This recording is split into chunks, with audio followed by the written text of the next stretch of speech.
Kombinácia pevných základov vzdelávania na gymnáziu Pavla Hrova v Michalovciach a nových moderných myšlienok predstavuje výsledok realizácie projektu Scientia Pro Vita, ktorý škola realizovala v období od februára 2014 do októbra 2015. Projekt bol vypracovaný na základe výzvy Výskumnej agentúry Ministerstva školstva Slovenskej republiky pre štrukturálne fondy v rámci operačného programu vzdelávanie. Prioritná os 1 reforma systému vzdelávania odbornej prípravy, opatrenie 1.1 premena tradičnej školy na modernú. Výška nenávratného finančného príspevku predstavovala 433 982 eur. Hlavnou myšlienkou celého projektu bola premena tradičnej školy na školu modernú, pretože dnešná moderná doba si to vyžaduje. Cieľom projektu bolo inovovanými prostriedkami, obsahom a metódami výučby zatraktívniť prírodovedné predmety a tak pripraviť absolventa strednej školy pre potreby vedomostnej spoločnosti. Na začiatku projektu bol cieľ prispôsobiť sa dnešným moderným trendom vzdelávania a zefektívniť vyučovací proces, umocnený snahou o zvýšenie záujmu žiakov o štúdium predmetov prírodovedného a technického zamerania. Teda zmeniť výchovno-vzdelávací proces tak, aby motivoval žiakov k dosiahnutiu lepších vzdelávacích výsledkov, učiť moderne, zaujímavo, aby edukačný proces nebol núteným nástrojom na dosiahnutie cieľa, ale predovšetkým jeho tvorivým prostriedkom, ktorý pritiahne pozornosť žiakov, zapojí ich do procesu a otvorí im bránu nových možností. Počas realizácie projektu so zreteľom na stanovené ciele projektu sme sa sústredili na 3 hlavné aktivity. Tvorbu inovatívneho vzdelávacieho obsahu, zvýšenie kľúčových kompetencií učiteľov školy v oblasti metodiky vyučovania pomocou inovatívnych didaktických pomôcok a najmodernejších vzdelávacích metód a vytvorenie systému poradenstva o ďalšom štúdiu a povolaniach, podporujúc komunikačné a interpersonálne zručnosti žiakov s dôrazom na uplatnenie sa na trhu práce. Snahe inovovať a modernizovať vzdelávací proces na našej škole sme v rámci aktivity projektu Tvorba inovatívneho vzdelávacieho obsahu vytvorili veľké množstvo zaujímavých a podnetných učebných a metodických materiálov zameraných na vyučovanie predmetov matematika, fyzika, chémia, biológia, geografia a informatika. Od začiatku tvorby metodík od apríla 2014 do augusta 2015 sme spolu vytvorili 444 metodických a učebných materiálov. Z toho v anglickom jazyku využití metódy CLIL vzniklo 73 metodických a učebných materiálov. Na tvorbe metodík sa podielalo 16 skúsených inovatívnych pedagógov našej školy s aprobáciou z daných predmetov. Ako podporný materiál pri tvorbe metodík využívali učitelia aj zahraničné učebnice, slovníky a encyklopédie zakúpené v projekte. Taktiež do tvorby metodík implementovali zručnosti získané z absolvovaných školení zameraných nielen na inovatívne vzdelávanie, ale aj na metodiku realizácie experimentov pomocou počítača podporovaného laboratória. Preto súčasťou vytvorených metodík sú aj metodické materiály určené na realizáciu laboratórnych cvičení a demonštračných experimentov pomocou počítača podporovaného laboratória. Úroveň vytvorených metodík posudzovali zväčša vysokoškolskí učitelia zaoberajúci sa didaktikou daného predmetu, prípadne skúsení učitelia z praxe s aprobáciou daného predmetu. Metodiky po zhodnotení a odporúčení na overovanie boli zdigitalizované a umiestnené na e-learningový portál našej školy vo forme podnetných a zaujímavých e-learningových kurzov sprístupnených pre cieľové skupiny projektu. Následne boli metodiky overené v edukačnom procese overovateľmi metodík. Po skončení overovania metodík v jednotlivých triedách bola realizovaná spätná väzba formou 2 dotazníkov, ktoré zisťovali jednak spokojnosť študentov s výučbou predmetov pomocou inovatívnych vyučovacích metód a inovatívnych pomôcok zakúpených v projekte a tiež názory študentov na formu výučby s podporou e-learningového kurzu vytvoreného v projekte Scientia Pro Vita. Z analýzy realizovanej spätnej väzby vyplýva, že študenti veľmi pozitívne hodnotili nielen inováciu laboratórií, pomôcok, ale aj formy vyučovania inovatívnym spôsobom a s využitím metódy CLIL a tiež dostupnosť študijných materiálov na e-learningovom portále školy. Väčšina študentov uviedla, že využitie inovatívnych vyučovacích metód a pomôcok prispelo k zvýšeniu názornosti a zrozumiteľnosti pri vysvetľovaní nového učiva a tiež nové poznatky boli sprístupňované zábavnejšou a prístupnejšou formou, interaktívnym spôsobom s využitím aktivizačných vyučovacích metód. Celkovo môžem zhodnotiť, že táto aktivita projektu výrazne prispela k modernizácii edukačného procesu na našej škole s dôrazom na rozvoj kľúčových kompetencií žiakov, takisto s dôrazom na využívanie IKT vo vyučovaní so zámerom premeny tradičnej školy na modernú. Súčasťou nášho projektu bolo vzdelávanie a príprava učiteľov na inovatívne vyučovanie.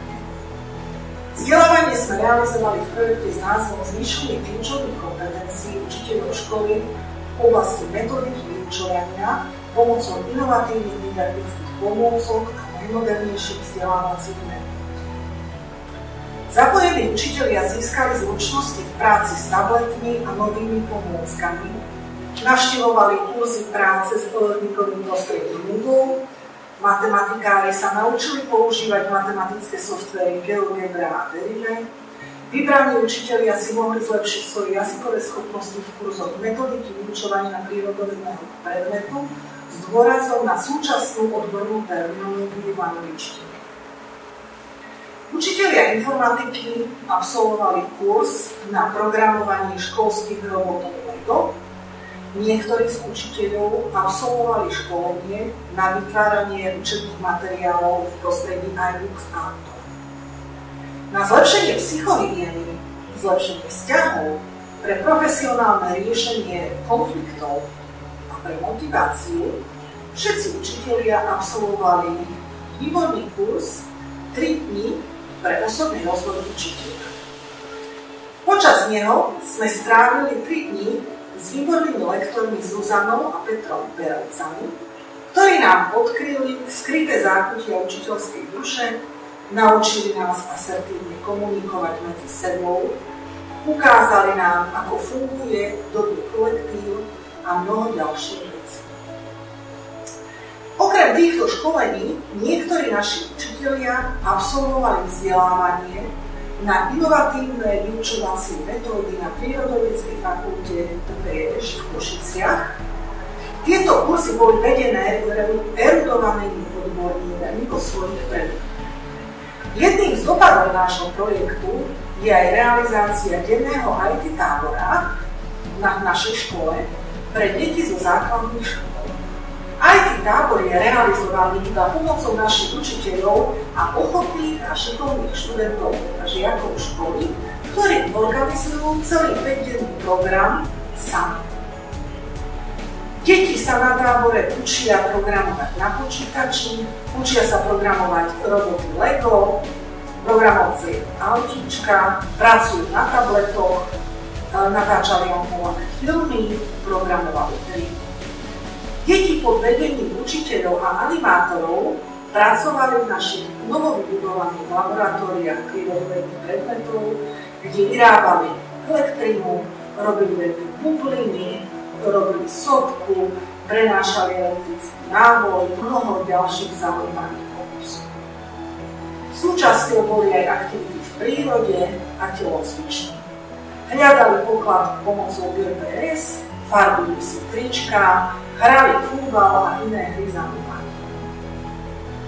Všetky tieto školenia a následné aktivity, ktoré sa od nich odvíjajú, prispeli ku zlepšeniu vyučovania, primeli učiteľov zamýšľať sa nad svojimi hodinami, aby zatraktívnili prírodovedné predmety a takto motivovali svojich žiakov ku ich ďalšiemu štúdiu.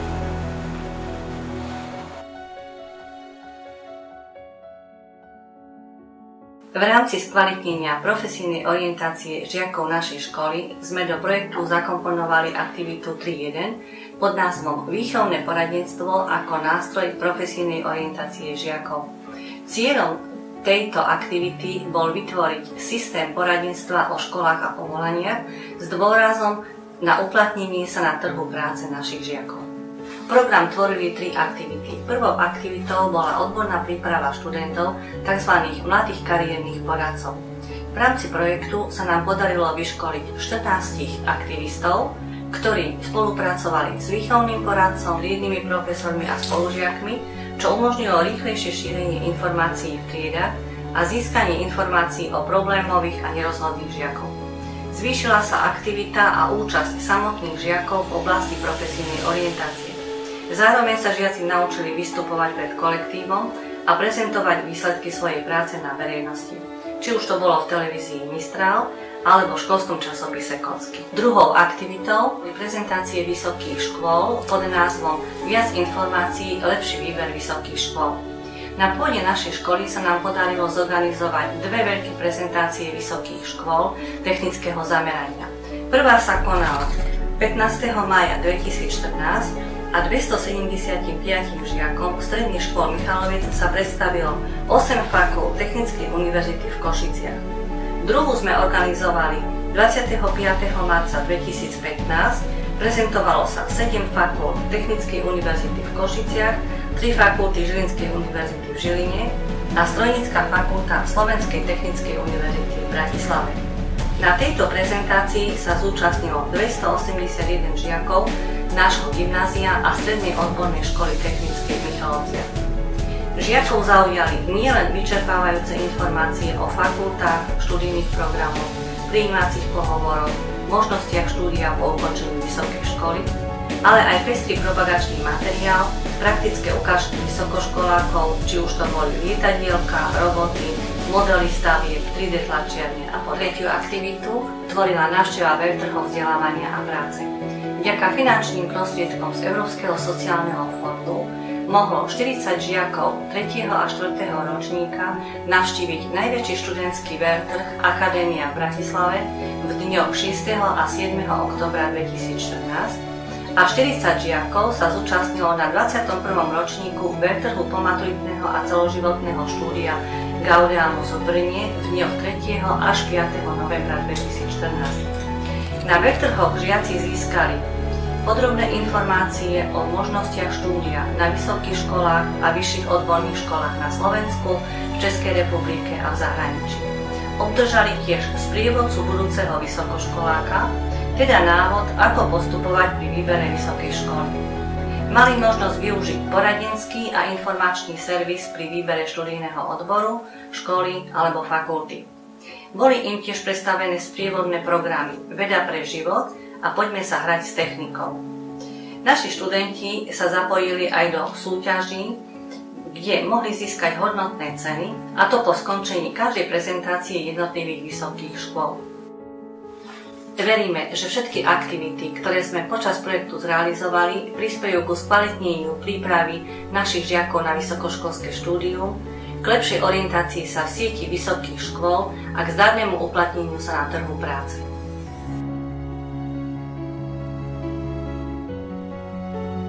Prostredníctvom nenávratných finančných príspevkov z Európskeho sociálneho fondu sa škole podarilo vytvoriť moderné, digitálne vzdelávacie a didaktické prostredie, zlepšiť materiálno-technické vybavenie školy, zrekonštruovať 3 laboratória prírodovedných predmetov, zakúpiť tablety, nové počítače, moderné didaktické zariadenia a pomôcky, vyškoliť tým pedagogických pracovníkov v oblasti využívania nových inovačných vyučovacích metód a tým skvalitniť výchovno-vzdelávací proces.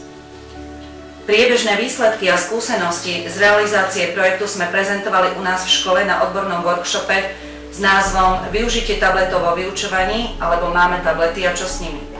Na konferenciách Učíme pre život v Poprade, Didinfo v Banskej Bystrici, Učiteľ nie je Google v Bratislave. Zámery, ktoré sme projektom sledovali, sa nám podarilo naplniť. Poďakovanie za to patrí všetkým, ktorí na ňom pracovali, celému projektovému tímu, všetkým koordinátorkám projektu, všetkým lektorom, ktorí zabezpečovali odborné školenia, ale samozrejme aj expertom metodologických činností, tvorcom, hodnotiteľom a overovateľom metodík. Za najväčší úspech realizácie projektu však považujeme to, že sme zatraktívnili a upevnili postavenie gymnázia Pavla Horova na trhu škôl a motivovali žiakov k štúdiu prírodovedno-technických predmetov. Vypracované metodické postupy, metodické listy, využiteľné v online podobe na rôznych vyučovacích hodinách, vynovené laboratória s didaktickou technikou sú dôkazom toho, že nápad či dobrá myšlienka spojila zanietených ľudí a premenila tradičnú školu na školu modernú.